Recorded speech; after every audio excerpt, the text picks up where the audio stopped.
Bwana Yesu asifiwe. Ninamshukuru Mungu sana kwa ajili yako na kwa ajili ya nafasi ambayo ametupatia. Leo natamani sana tukajifunze ni vitu gani muhimu vya kuzingatia pale ambapo tunakuwa tumeomba kwa muda mrefu na hatujaona matokeo ya hivyo ambavyo tumeviomba. Na tutajifunza kutoka kwenye kitabu chetu kizuri kabisa kinachoitwa Ndoa Bila Maumivu. Kwenye hichi kitabu nimeongelea kwa muktadha wa ndoa, lakini leo natamani nikaongelee kwa kuangalia nyanja mbalimbali za maisha. Iwapo kuna kitu nimtarajia Mungu kwa habari ya ndoa, iwapo kwa habari ya kazi, iwapo kwa habari ya biashara, chochote ambacho ulimtarajia Mungu kwa muda mrefu na haujaona matokeo, nini basi ufanye? Na tukisoma Biblia kwenye kitabu cha Mithali 13:12, Biblia inasema kilichotarajia kikikawia kuja, moyo ugua. Basi haja ya mtu ikipatikana ni mti wa uzima. Kwa hiyo ni kawaida wakati mwingine tunapongoja kwa muda mrefu na hatujaona matokeo, huwa inatokea tunapita kwenye hali za kuugua moyo. Sasa napopita kwenye hiyo hali, nimeomba kwa muda mrefu, nilichokitarajia kimekawia, moyo wangu unapita kwenye hali ya kuugua. Nini nifanye? Kwa sababu ni moja ya swali ambalo watu wengi wanajiuliza. Mbona nimeomba kwa muda mrefu, kiasi kwamba nimechoka, sijui nifanye nini tena. Kwa hiyo leo tutaangalia vitu vitatu unavyoweza kufanya ukiwa kwenye hali hiyo. Cha kwanza kabisa ni muhimu sana kumshukuru Mungu, kama ambavyo tunajua ya kwamba Mungu anapendezwa sana na moyo wa shukrani. Lakini Biblia pia inatuambia tusijisumbue kwa jambo lolote isipokuwa katika kusali, kuomba na kushukuru. Kuna nguvu kubwa sana pale ambapo tunamshukuru Mungu, na unapomshukuru Mungu ni ishara ya kuonyesha kwamba Mungu, ninaachilia mapenzi yako yatimizwe. Kwamba labda mimi ninatamani Mungu ufanye kwa namna hii, lakini nimekuomba kwa muda mrefu na sijaona Mungu ukifanya. Basi Mungu, ninaruhusu mapenzi yako yatimizwe. Lakini pia Biblia pia inatuambia tumshukuru Mungu katika mambo yote. Pale ambapo ametujibu tunapaswa kumshukuru. Hata pale ambapo hajatujibu bado tunapaswa kumshukuru. Kwa unapopita kwenye hali ya kuchoka, unaona siwezi kuendelea kuomba tena, ni muhimu sana ukaachilia moyo wa shukrani mbele za Bwana. It's like a surrender. Kwamba Mungu, ninaruhusu mapenzi yako yatimizwe katika hili. Lakini pia inawezekana Mungu una mpango bora zaidi kuliko huu ambao mimi ninaomba. Kwa hiyo ni vizuri kumshukuru Mungu unapopita kwenye nyakati hizi.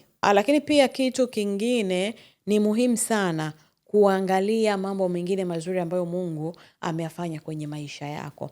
Unajua wakati mwingine kinachotuvunja moyo ni kwa sababu unapokuwa una jambo fulani unalitaka kwa Mungu, we concentrate on that na tunasahau mengine mazuri ambayo Mungu amefanya kwenye maisha yetu. Let's say labda unamwamini Mungu kwa habari ya kupata kazi.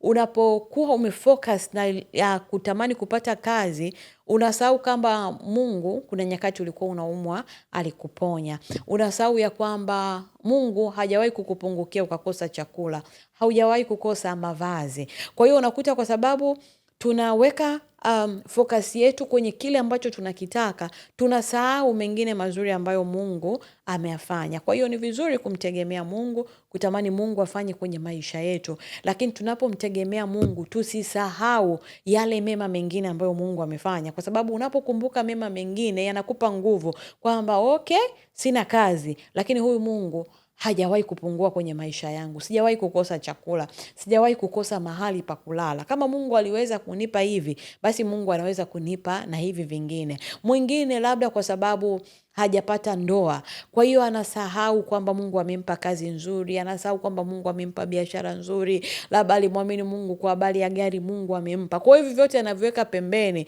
lakini ananungunika kwa hichi kimoja ambacho Mungu hajafanya kwenye maisha yake. Kama ambavyo Mungu alikupa gari, kama Mungu ambavyo alikupa vingine, bado Mungu anaweza kukupa na hili. Kwa hiyo unapokumbuka mambo mengine ambayo Mungu amefanya kwenye maisha yako, hayo mambo yatakupa nguvu ya kuweza kuendelea kusubiri. Na Biblia inasema tutamshinda kwa damu ya mwana kondoo na kwa neno la ushuhuda.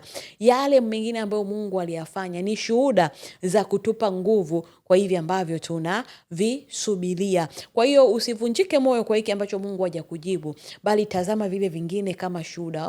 Mungu alifanya jana, Mungu alinivusha jana, Mungu alinisaidia na hapa. Kwa hizi shuhuda zitakupa nguvu kuendelea kusubiri hiki ambacho unatamani Mungu akifanye kwenye maisha yako.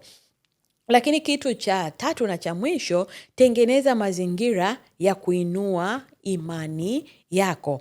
Biblia inasema kwenye kitabu cha Warumi 10:17, basi imani chanzo chake ni kusikia, na kusikia uja kwa neno la Kristo. Unapopita kwenye hali ya kuchoka, unapopita kwenye hali ya kukata tamaa, unakaa au unakuwa kwenye mazingira gani, au unajitengenezea mazingira gani? Kwa sababu kuna watu wengine anapopita kwenye hali ya kukata tamaa, anazidi kutengeneza mazingira ambayo yatazidi kumkatisha tamaa. Kwa hiyo unapokuwa kwenye hali ya kuchoka, ni muhimu sana ukatengeneza mazingira ambayo yatainua imani yako kila itwapo leo. Ndio maana kuna wakati mwingine unaweza kuwa kwenye hali ya kuchoka, lakini ukienda kanisani ukasikiliza mtumishi akiwa anahubiri, akatamka neno ambalo likainua tena imani yako. Kwa hiyo saa mwingine unakuta yuko kwenye hali ya kukata tamaa, alafu bado anawasikiliza wale ambao watamvunja moyo. Anasikiliza maneno ambayo yatazidi kudidimiza imani yake. Kwa hiyo ni muhimu sana kutengeneza mazingira ambayo yatachipusha tena imani yako. Utasikiliza watu ambao watainua tena imani yako. Watakusaidia kuinuka tena pale ambapo umeanguka au pale ambapo ulikata tamaa. Kwa unapopita kwenye hali, hakikisha unasikiliza vile vitu ambavyo vitaijenga tena imani yako, vile vitu ambavyo vitakusaidia kuweza kusimama tena, vitu ambavyo vitakusaidia kuendelea kukaa katika kumsubiri Bwana. Bwana Yesu asifiwe.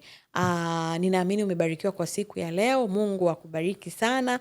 Na kwa wewe ambaye haujapata kitabu chetu, hakikisha unapata nakala yako. Ninaamini kitakubariki sana.